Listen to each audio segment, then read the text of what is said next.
Chapter 12. What do you think it means, Nancy? George asked as she rushed from the bedroom. Shh, George, Nancy said, putting a finger to her lips. I don't want Hannah to hear us. She'll have a fit if she knows I'm out of bed.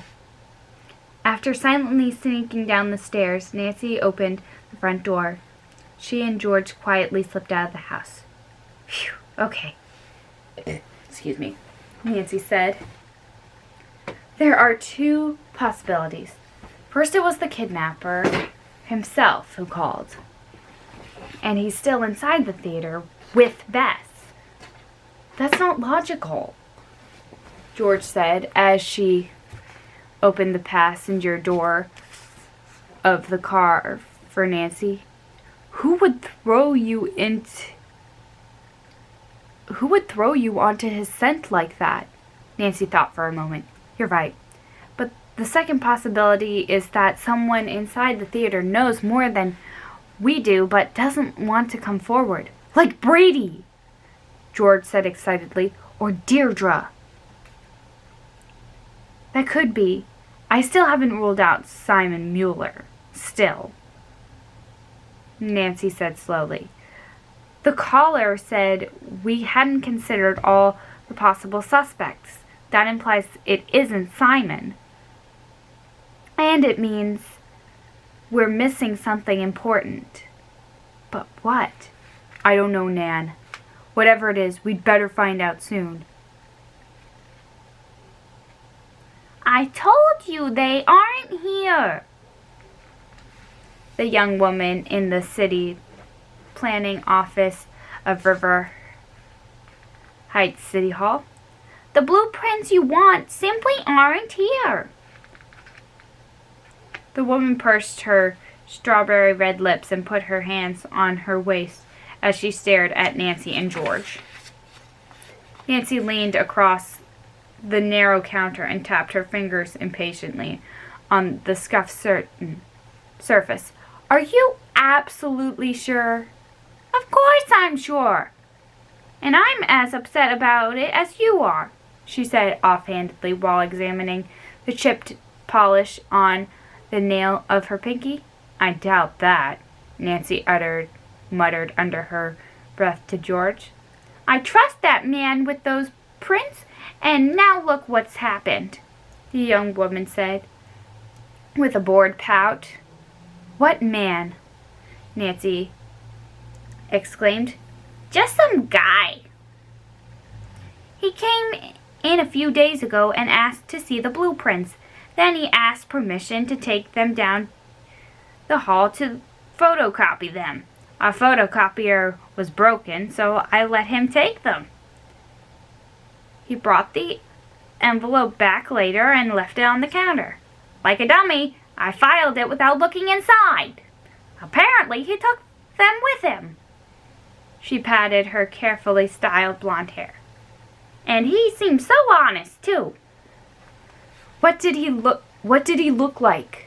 George asked eagerly. What? The librarian squinted at George through her heavy blue mascara. What did he look like? He looked just regular. Did you notice anything about him? Like the color of his hair? Nancy continued. I think it was kind of gray, she said, but I'm not really sure. I think he was older anyway.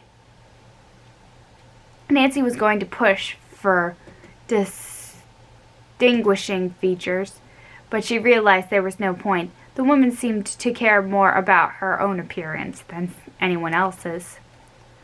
Why is everyone so interested in that theater all of a sudden? The young woman asked. Does it have anything to do with that kidnapping? Nancy looked at George, her pretty face reflecting her concern. Yes, she said. It has everything to do with the kidnapping. Nancy led George out of the office and down the hallway. We don't know much more than we did before, George said dejectedly. Sure we do. We know someone wants to stop us from finding those blueprints, and that someone may be older. Nancy looked at her watch. It was noon. George must have noticed the nervous gesture. We've got to think of something, Nancy. I'm thinking. Someone older. Haven't considered all the possibilities. Who would want the plans to the theater? Who else has a motive? Bingo, she said.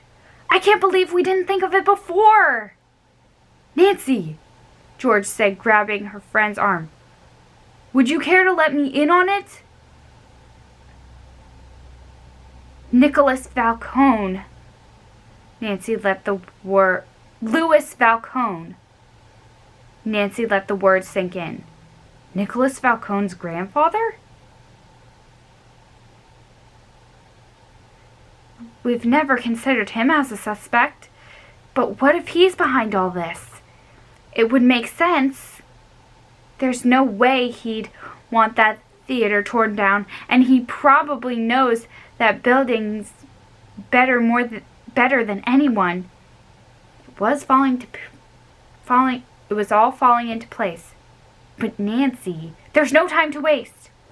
Within a few minutes, Nancy had looked up Louis Falcone's address and called Detective Ryan to arrange for him to meet her at the theater later. After half an hour's drive out of River Heights, Nancy and George were in the middle of the country. They took several rural roads and finally turned into Louis Falcone's driveway. It was lined with plaster sculptures. Just look at this place, Nancy exclaimed as she and George stepped out of the car and walked across Louis Falcone's front yard.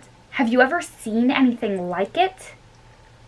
No wonder Nicholas is so proud of his grandfather, George said. Can you imagine having the talent to create such beautiful things? Nancy pulled her on her friend's arm. Now, remember, we're not here to ask him about Nicholas. Then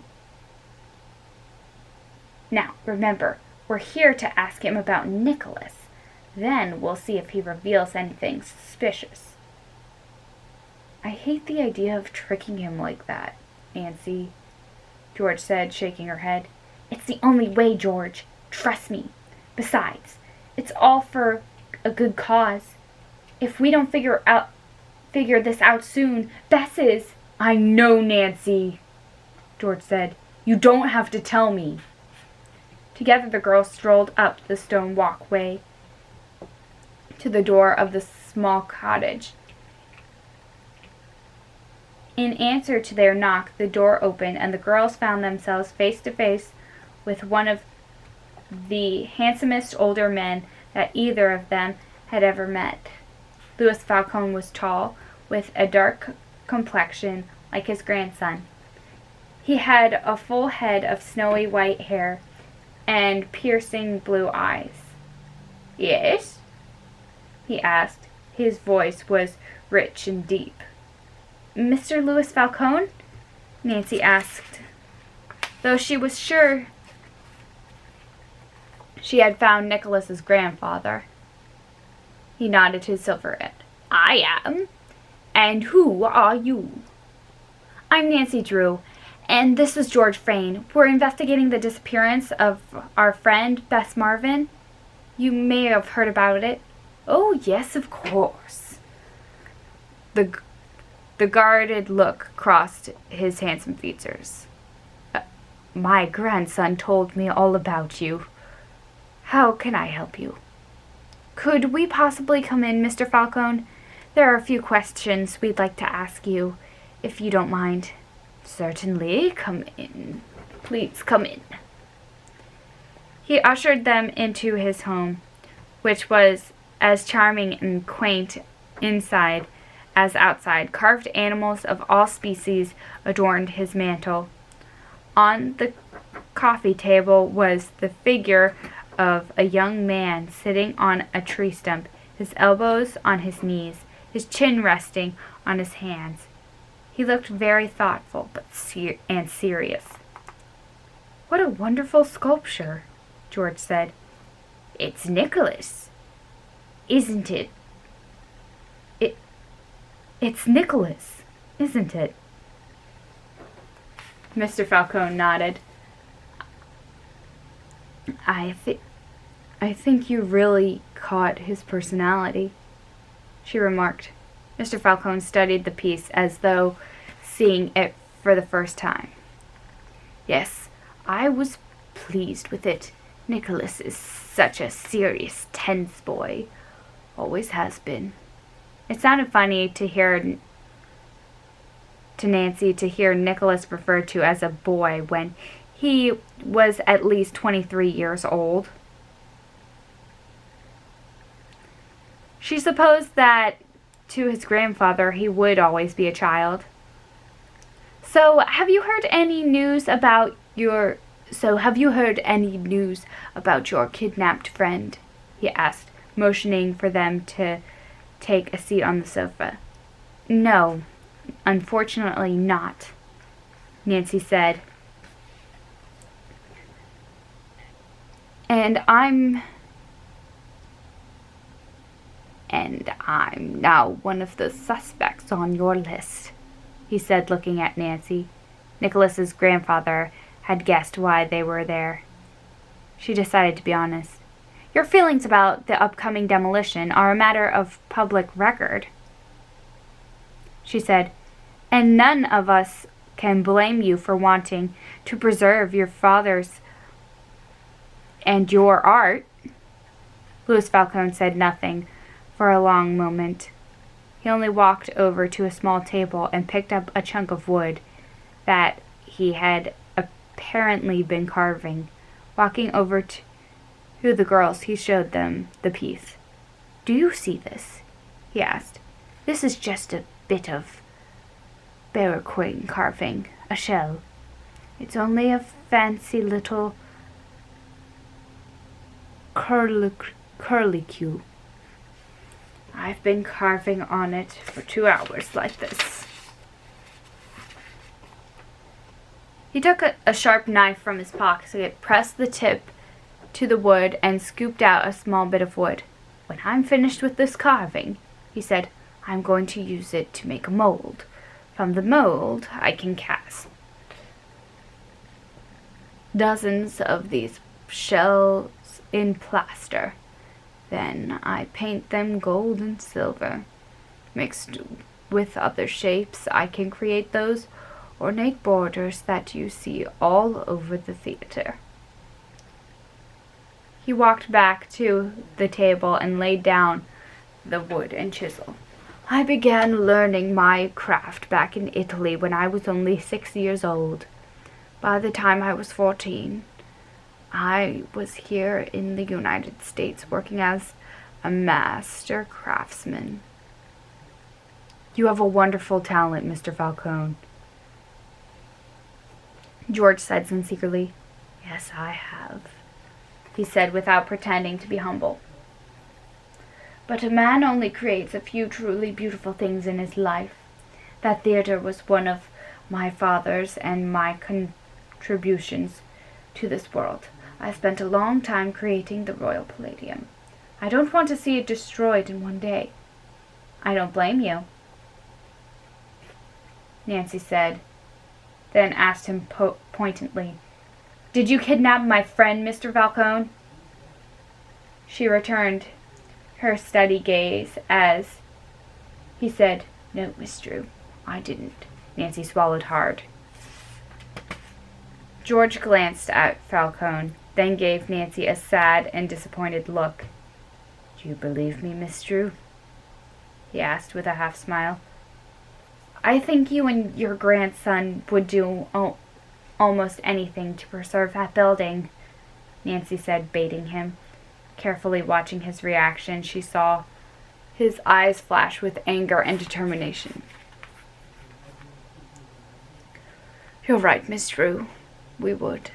And if that makes us one of your suspects, and if that makes us suspects on your list, so be it."